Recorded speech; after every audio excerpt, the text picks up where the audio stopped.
Tell everyone about your son, Matt.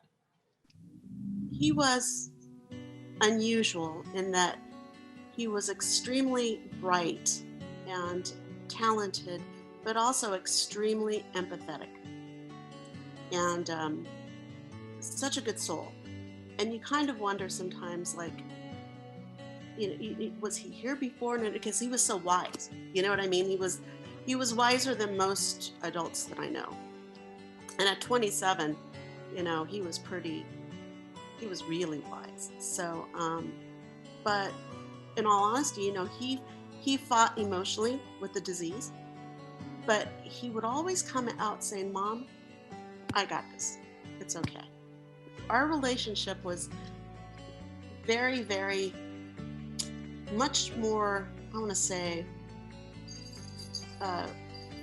we were very connected in a different and emotional way.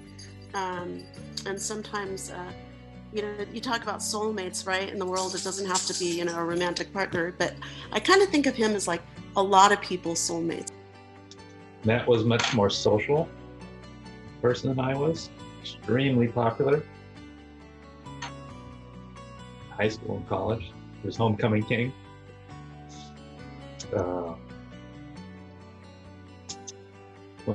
In college, as a sophomore, he became editor-in-chief of the school paper. So he loved journalism, and he could communicate. He helped me communicate. Funny? Oh my God, it was funny. Yeah. He was hilarious. Yeah, I agree. Yeah. Anyhow. Can you tell me about when Matt was first diagnosed and kind of what went through your head and what his reaction was as well? Well, I can tell you this, that before we told him, it was like there was a conference in San Diego, and we kind of found out like 2 weeks before. And we sort of like held on to that information. His grandmother, who's a nurse, Pat, Bart and I just decided, okay, let's go figure this out. Let's go take a look at what this is before we, talk about it with Matt. I just felt like we really needed to educate ourselves, even though we did a lot online, but it was different when you go meet parents and, the doctors and etc.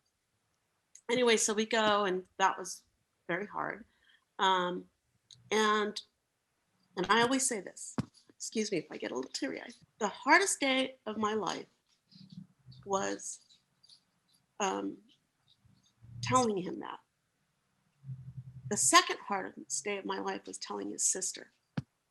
So we told him, and, we basically, in Matt's style, he was really upset. And the first thing he asked was, he says, "Does my sister have it too?" Oh. Yep. Does my sister? Yeah. And I said, "No, honey, she doesn't." And he said, "Good." He said, and then he said, "Can I go play a video game?" You know what I mean? It was sort of like, what else was there really to say? I mean, we were basically saying, listen, we are going to put all of our efforts from here on out. That is our life. And, Matt trusted us in that way. It didn't work out for him in the end, but he knows that we still would continue.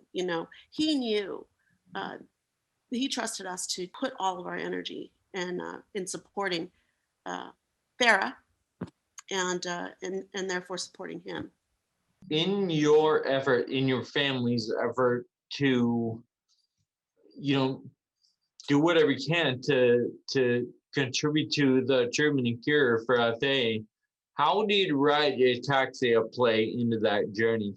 The first time I'd even heard you were going to do this, I was going through my emails.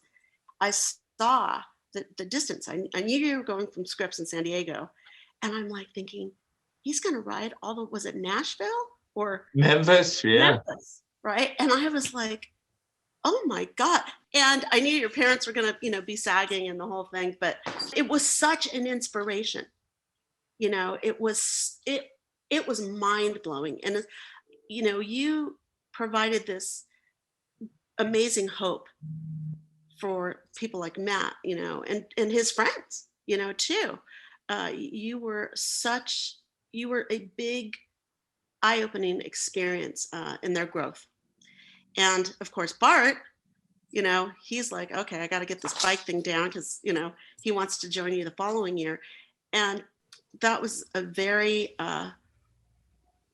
it really changed Bart. And it was, uh, he saw amazing good. And I think that that just kind of sparked that in him to keep continuing with right ataxia. And then of course came Ram right across America. And I'll never forget that as long as I live.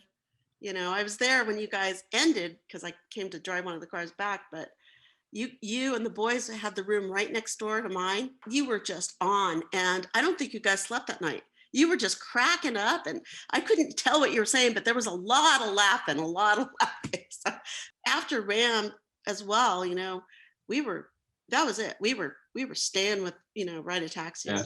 And I don't think we've missed one yet. So, Bart, I kind of want to, since you've been here for, you know, a lot of rides, you did the, you know, the large format rides, and you've also done, you know, obviously plenty of the single day rides.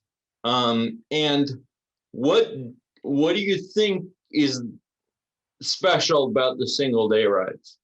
Those earlier trips were smaller and more personal.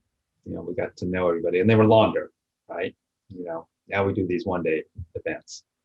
The biggest thing is that we get more people involved.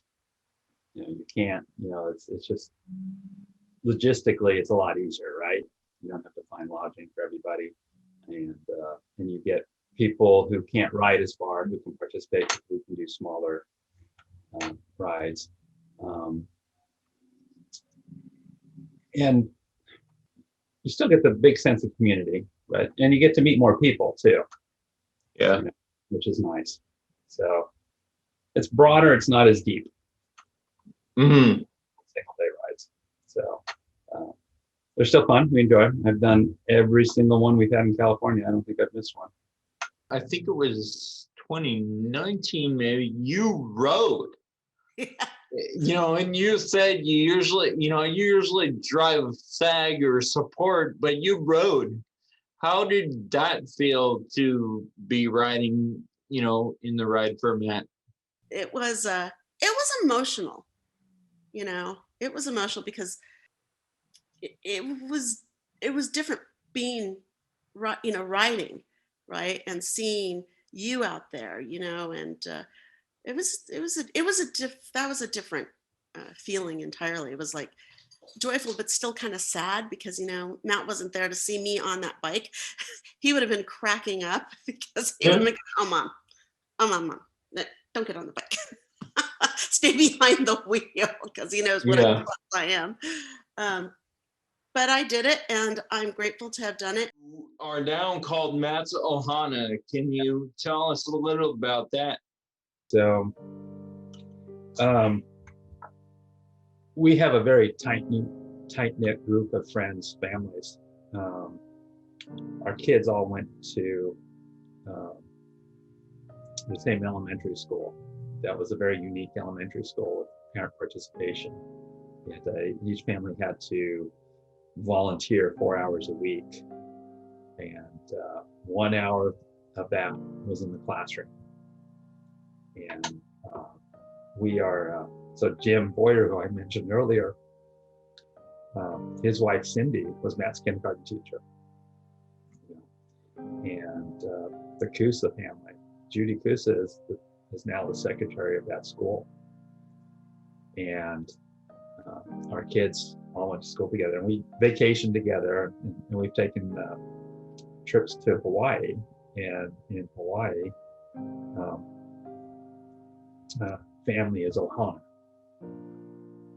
So we collectively refer to ourselves as Ohana from those trips to Hawaii. So after Matt's passing, we decided to change the name of the team to Matt's Ohana.